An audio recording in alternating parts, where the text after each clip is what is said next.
Join किया हुआ senior journalist Islamabad में काशिफ रफ़ीक। काशिफ साहब बहुत शुक्रिया आपका, आपने हमें ज्वाइन किया। काशिफ भाई, पॉलिटिकल अलाइनमेंट मुकम्मल हो चुकी है, नंबर सामने आ गए हैं, कौन किस तरफ बैठ गया वो भी क्लियर हो गया, और वो उर्दू में कहते हैं कि ऊंट किस करवट बैठेगा वो भी बैठ गया अब, तो वो करवट भी समझ आ गई है। तो अब सियासी करवट के बाद ये जो सदारती इंतखाबात हैं इसको आप कैसे देख रहे हैं? उसमें भी वाज़े तौर पर सदर आसिफ अली जरदारी साहब मुंतखब होते नजर आ रहे हैं, तो चीज़ें क्लियर होती जा रही हैं अब। हमारा बहुत शुक्रिया। देखिए, मैं ये समझता हूँ कि सबसे इम्पोर्टेंट चीज जो है वो ये है कि मार्च के महीने में जमहूरियत निखर रही है।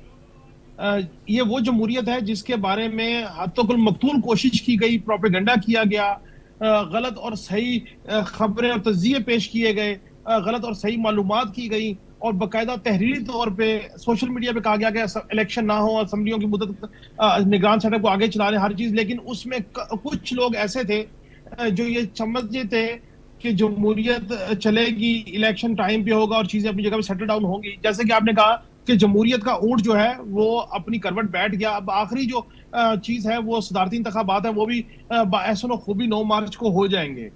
इंपॉर्टेंट चीज ये है कि इस सारे मामले में मैं ये समझता हूं कि जो सबसे इंपॉर्टेंट चीज और अवाम को होप देने की बात है, तमाम प्रोविंशियल असेंबलीज को अब अगर आप देखें और मरकज को देखें तो बड़ा मुस्तहकम मैंडेट मिला है तमाम जमातों को, सिंध असेंबली को, पंजाब को, खैबर पख्तूनख्वा को, बलोचिस्तान को और मरकज को।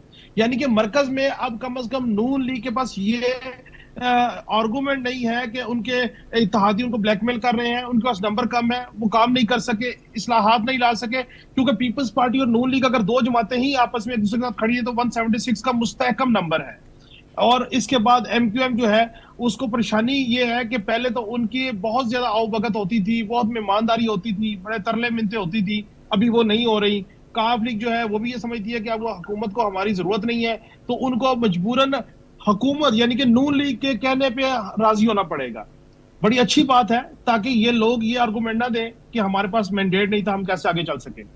दूसरी बात जो है सदर के इलेक्शन में, उसमें दो चीजें हैं मैं ये समझता हूँ वो पीपल्स पार्टी के लिए बहरहाल अभी हल तलब है कि एमक्यूएम उनको सदारती इंतखाबात में वोट दे रही है या नहीं दे रही। गो कि उनका नून लीग के साथ एग्रीमेंट मौजूद है, और मैं ये समझता हूँ कि नून लीग अगर एग्रीमेंट करके बैठी हुई है तो नून लीग फिर खुद कोशिश करेगी कि एमक्यूएम को साथ लाए और ला के उनको जो है उनके वोट पोल करवाए। जेयूआई फे अगेन बलोचिस्तान में उनका मैंडेट है, मरकज में भी आप देखते हैं वो जरदारी साहब उनसे वोट लेने में कामयाब होते हैं या नहीं होते, ये एक हल तलब बात है। लेकिन जो फॉर्मेशन सामने आई है, देखिए सिंध पीपल्स पार्टी के पास चला गया, पंजाब नून लीग के पास चला गया, मरकज नून लीग के पास चली गई, सदारत पीपल्स पार्टी के पास चली गई, खैबर पख्तूनख्वा जो है वो चली गई पीटीआई के पास, और बलोचिस्तान जो है वो भी पीपल्स पार्टी के पास चला गया। फॉर्मेशन बहुत अच्छी है, बड़ा अच्छा है जमहूरियत के लिए। अल्लाह करे ये डिलीवर कर जाए, क्योंकि अब अगर ये डिलीवर ना कर सके तो फिर याद रखिए कि इनके पास कोई आर्गूमेंट नहीं होगा अवाम के सामने पेश होने का और अवाम से मैंडेट लेने का। जी तो काशिफ भाई, आप कह रहे हैं कि ये आखिरी चांस है पीपल्स पार्टी और नून लीग दोनों के पास, लेकिन पीपल्स पार्टी तो कहती है हम शामिल नहीं है, काबीना में शामिल नहीं होंगे, लेकिन आपको चांस नजर आ रहा है कि बाद अज़ां सदारती इंतखाबात और बजट पेश हो जाए, सारे मुश्किल फैसले हो जाए, उसके बाद शायद वो हुकूमत में आ जाए, ये बात भी एक चल रही है। देखिए, मैं ये समझता हूं कि इस इस्तदलाल को इस्तेमाल करके पीपल्स पार्टी जो मर्जी उसको रंग दे। लेकिन मुझे आप एक बात बताइए, कोई जी होश ये मानने को तैयार होगा कि शहबाज शरीफ साहब पीपल्स पार्टी के वोट लेके वजीर आजम बने, शहबाज शरीफ साहब अपनी काबीना बनाएंगे, अपना काबीना काम करेगी, तो उस तमाम की डायरेक्टली जिम्मेदार पीपल्स पार्टी नहीं है, लेकिन सहूलतकार तो पीपल्स पार्टी है। कि अगर पीपल्स पार्टी अपने नंबर ना देती तो शहबाज शरीफ कैसे हुकूमत बनाते? सो अगर वो बाजाब्ता और बाकायदा हुकूमत का हिस्सा नहीं है तो याद रखिए सहूलतकारी का पूरा उनका हिस्सा है। और उसी सहूलतकारी की वजह से अगर उन्होंने शहबाज शरीफ को सपोर्ट किया तो दूसरी जानिब प्रेसिडेंसी की सपोर्ट ले रहे हैं, डेप्टी स्पीकर उनके पास है, चेयरमैन सेनेट उनके पास होगा, तो ये सहूलतकारी मौजूद है। ये आर्गूमेंट बिल्कुल ठीक है कि शहबाज शरीफ साहब अपनी मर्जी की टीम के साथ काम करें और उनको कोई प्रॉब्लम ना और उनको खुल के खेलने का मौका दिया जाए। मैं उन चंद लोगों में से हूं जो पहले दिन से एक राय रखता हूं कि देर या बजल्द पीपल्स पार्टी जो है वो इश्तराकी हुकूमत का हिस्सा बनेगी और बनना चाहिए। क्योंकि अगर वो नहीं बनेगी तो उनके जो एमएनएस हैं, एमपीज हैं, वो उनको भी तो कोई ना कोई मराद चाहिए, और वो एमएनएस अगर काबीना का हिस्सा नहीं बनेंगे तो फिर कैसे अपनी कॉन्स्टिट्यूंसी के काशिफ लोगों के भाई, लिए प्रोजेक्ट्स कर काशिफ भाई सकेंगे उनके या तो उनके लिए सहूलियत कर सकेंगे? काशिफ उनके तो सारे काम हो जाएंगे ना, जो भी वो चाहेंगे, जो भी कॉन्स्टिट्यूंसी काम है, डेवलपमेंट के काम है, वो तो पीपल्स पार्टी के सारे हो जाएंगे, तो उनको तो बगैर काबीना में रहते हुए भी सारी चीजें हो जाएंगी, मसला तो नहीं है। सर देखें, बात यह है कि काम तो ब्यूरोक्रेसी के भी सारे हो जाते हैं। अगर एक ब्यूरोक्रेट पीटीआई के दौर में काम कर रहा था, वो आज भी नौकरी कर रहा होगा। फर्क यह है कि पहले वो किसी प्राइम पोजीशन पे होगा, अब किसी डल पोजीशन पे होगा। ऐसा तो नहीं है कि वो नौकरी छोड़ के चले गए। ब्यूरोक्रेसी से ज्यादा मजबूत कौन होगा? लेकिन देखें, ये सियासतदान जो है, ये सियासत, ये इलेक्शन, ये झूठ, ये सच, ये वादा खिलाफी, वादा वफा करना, ये तमाम के तमाम मुहर्रिकात इसलिए अडॉप्ट करते हैं कि इनको पावर का लस्ट होता है। देखें, पावर होना और पावर डायरेक्टली होना और ना होना बड़ा फर्क होता है इसमें।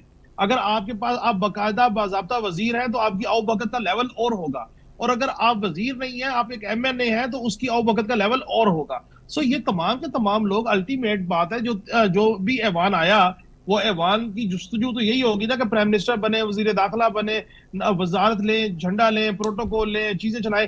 तो वो बहरहाल उनकी अपनी एक राय मौजूद है, और मैं ये समझता हूँ कि लेटर ऑन जाके देखिएगा कि पीपल्स पार्टी जो है वो हुकूमत का हिस्सा बनेगी। उसमें मेरी ये खबर आप अपने पास नोट कर लीजिएगा, और उसमें चौधरी शुजात जो है वो वाइटल किरदार अदा करेंगे। और फिर उसके बाद चौधरी शुजात नवाज शरीफ साहब को राजी करेंगे, फिर नवाज शरीफ साहब भी जाके रिक्वेस्ट करेंगे। तो उसके बाद अल्टीमेट बात है कि चीजें उस साइड पे जाएंगी। और उसकी एक वजह भी है। देखें, नून लीग अकेली क्यों जिम्मेदारी कबूल करेगी इस तमाम क्राइसिस की? 14 माह तो सारे मिलके चले। सो मेरा ये ख्याल है कि अभी चूंकि वो फौरी तौर पर इसलिए नहीं जाना चाहते कि उन्होंने बहुत ज्यादा तनकीद की है, बिलावल साहब ने बहुत ज्यादा हार्ड लाइन ली है, तो अभी वो चाहते हैं कि पहले हम कॉन्स्टिट्यूशनल पोस्ट ले लें, हमारा आपस में एक अफाम तफहीम हो जाए, एक ट्रस्ट बिल्डिंग हो जाए, उसके बाद चीजें चल रही है। और मैं जाती तौर पर समझता हूँ मुल्क की बेहतरी के लिए बिलावल भुट्टो जरदारी को एज फॉरेन मिनिस्टर रिपीट होना चाहिए। मैं जाती तौर पर समझता हूँ कि जिस जाफिशानी से, जिस तंगदेही से उन्होंने ये काम किया as foreign minister, youngest foreign minister उन्होंने परफॉर्म किया, शायद किसी और के बस की बात ना होती। उनकी ग्रूमिंग हुई है, उन्होंने एक टाइम अपना लगाया है इसके ऊपर, उनको दोबारा फॉरेन मिनिस्टर होना चाहिए, इसमें कोई मजायका नहीं है।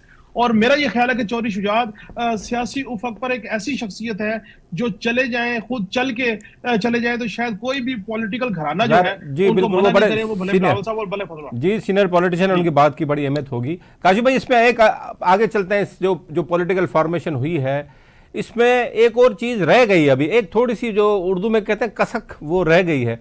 और वो ये कि 2/3 मेजोरिटी का नंबर आपको नजर आ रहा है कि इनके पास आ जाएगा? क्योंकि 2/3 मेजोरिटी बड़ा मैटर करती है कॉन्स्टिट्यूशनल अमेंडमेंट्स के लिए, और उसमें बहुत सारी चीजें दोनों बड़ी पार्टीज की रहती हैं जो उन्होंने करनी है और डेफिनेटली करेंगे। तो आपको 2/3 मेजोरिटी का नंबर नजर आ रहा है इनके पास होता हुआ? देखिए, मैं आपको एक बात बताऊं, 2/3 मेजोरिटी का नंबर इत्तेहादी मिला के, एमक्यूएम, काफ लीग, बलूचिस्तान अवामी पार्टी, फजल रहमान साहब, ये मिला के मैं समझता हूँ कि वो नंबर अबूर हो जाएगा, और वो नंबर के करीब करीब पहुंचेंगे। और कैसे पहुंचेंगे, मैं वो फार्मूला आपको पेश कर देता हूँ। देखिए, ये जितने सुन्नी इत्तेहाद कौंसिल के लोग पार्लियामान में आए हैं, इन्होंने हलफ लिया है, और उस हलफ लेने के बाद जो सारी सिनेरियो आप देख रहे हैं, ये कोई मेरिट पे नहीं काम हुआ। और ये जितने बड़े बड़े बातें कर रहे हैं ना पार्लियामान में, ठीक है, ये सबको पता है कि ये पार्लियामान में जमानतें लेके आए कैसे हैं। देखिए, यहाँ पे ये लोग अपनी कंपेन नहीं चला पा रहे थे, ऐसा क्या रातों रात हुआ कि इनको जमानतें मिल गई और पार्लियामान में आ गए? ये इसके ऊपर बड़ा इंपॉर्टेंट चीज है समझना। मैं जाती तौर पे ये समझता हूं कि ये जो 50-60% जो लोग पार्लियामान में आए हैं सुन्नी इत्तेहाद कौंसिल के, इनमें से अक्सर और बेशतर 9 मई के वाकयात में मुलविस है, नंबर 1। नंबर 2, ये सारे प्री अरेस्ट बेल पे हैं या कुछ पोस्ट अरेस्ट बेल पे हैं। नंबर 3, ये वो शख्सियात हैं जिनके अभी केसेस के ट्रायल होना बाकी है, सजा और जजा का फैसला होना बाकी है, कंक्लूड होना बाकी है।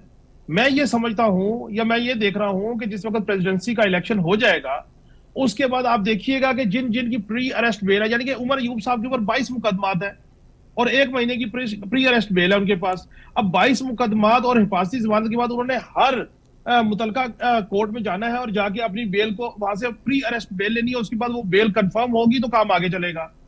अली अमीन गंडापुर साहब प्री अरेस्ट बेल पे, हिफाजती जमानतों पे है। सो मैं ये समझता हूं कि अगर इन्होंने अपनी रविश ना बदली और सियासी अदम इस्तेहकाम को इसी तर्ज पे फिरोग दिया, तो मैं कोर्ट जो है, कोर्ट में केसेस इनके पड़े हुए हैं, और 9 मई के वाकयात के हवाले से आज शहबाज शरीफ साहब जो वजीर आजम मुंतखब हुए हैं, उन्होंने कहा कि 9 मई के जो मुलजमान है उनको सजा लाजमी मिलेगी। तो वो सजा अदालतों ने देनी है, उसमें ट्रायल चलेगा। ट्रायल में अगर फर्ज कर ले 50% लोग भी मौजूदा असेंबली के वो कन्विक्टेड हो जाते हैं 9 मई के वाकयात में, मैं ये नहीं कह रहा हो जाएंगे, मैं एक सिनेरियो पेश कर रहा हूं कि अगर हो जाते हैं तो कन्विक्शन के बाद इनकी सीटें जो है वो डी नोटिफाई हो जाएंगी और दोबारा जिमनी इलेक्शन होंगे। उन जिमनी इलेक्शन में पंजाब में नून लीग की हुकूमत है, मरकज में नून लीग की हुकूमत है, सिंध में पीपल्स पार्टी की हुकूमत है, तो आप ये इंश्योर कर लीजिए कि जिमनी इलेक्शन में हमेशा हुकूमतों के उम्मीदवार ही जीता करते हैं। सो उस सिनेरियो में अगर आप डॉट्स मिलाएं तो मैं समझता हूं कि आईनी जो तरामीम है उसके लिए ये नंबर हासिल करने में कामयाब हो जाएंगे। इल्ला ये है कि क्या नून लीग और पीपल्स पार्टी आईनी तरमीम करने के लिए कन्विंस है या नहीं है। लेकिन तहरीक इंसाफ के अकाबरीन को मैं तवातुर से एक बात से मुतनब्बे कर रहा हूं कि मुख्तलिफ हीले बहानों से कि आप अपनी रविश को बदलिए, जमहूरियत को फरोग दीजिए, अदम इस्तेहकाम की तरफ मत जाइए। आप IMF को खत लिख के कुछ हासिल नहीं करेंगे, इल्ला ये कि आप मुल्क की रियासत के ऊपर हमला कर रहे हैं दोबारा, आप मुल्क के दस्तूर के ऊपर दोबारा हमला कर रहे हैं, मुल्क की मईशत पे हमला कर रहे हैं। तो ठीक फिर याद रखिए कि आपके जो मुकदमात हैं वो भी कंक्लूड होना बाकी हैं। ठीक, काशिफ साहब बहुत शुक्रिया आपका, आपने हमें वक्त दिया।